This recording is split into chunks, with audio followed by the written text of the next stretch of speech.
Naku Kikay, kailan mo pa kaya ibibigay ang malaunang minimithin niya ring buhay?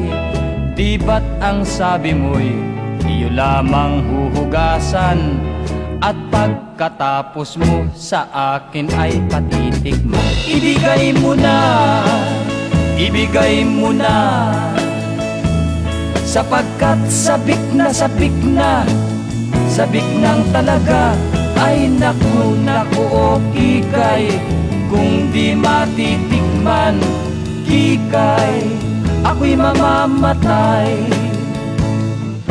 Ilang oras Kikay, ako'y iyong pinaghintay, at nangako kang sa akin ay patitikman.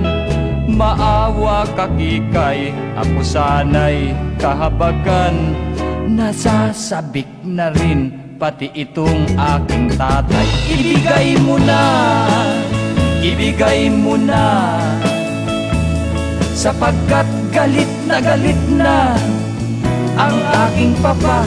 Kahit hindi mo hugasan, kakanin ko Kikay, Kikay, ibigay mo na. Pag natikman ko na iyang kuwan mo o Kikay, ay tatanggapin ko kahit ako ay mabitay. Lalo na't masarap kahit aking ikamatay. Hindi magsasawa basta ang nagluto'y ikaw. Ibigay mo na, ibigay mo na, ibig kong hanggang maagay. Makain ko na, kung iyan ay tatagal pa, baka maging laos na. Kikay, ibigay mo na, ilabas mo na, ilatag mo na ang iyong tilapia. Saksakan ng taba.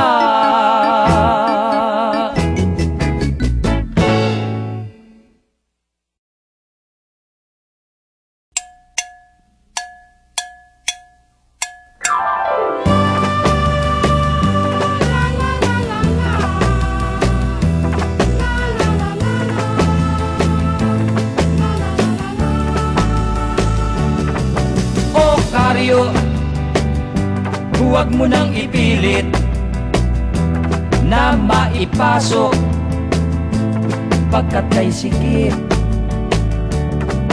Hoy Karyo, dahan-dahanin lamang. Pag iyong binigla, baka siya'y mamatay. Talagang ganyan lamang sa una, o aking sinta. Konting tiis lang at mapapasok na. Ang mabuti pa kaya o hirang, lagyan ko ng laway nang guminhawa ang iyong pakiramdam. Mahal ko, tiisin mo sana. Talagang masakit. Yan na may hanggang una. Subalit, pag tagal-tagal na, luluwag din yan at giginhawa ka. Ngayong naipasok na o sinta, ay anong sarap pala. Kahit talos-talos, ay kay luwag pa. Ganyan din si Lolo ko't si Lola, nang ikasal sila. Ang singsing na ito ang ginamit nila.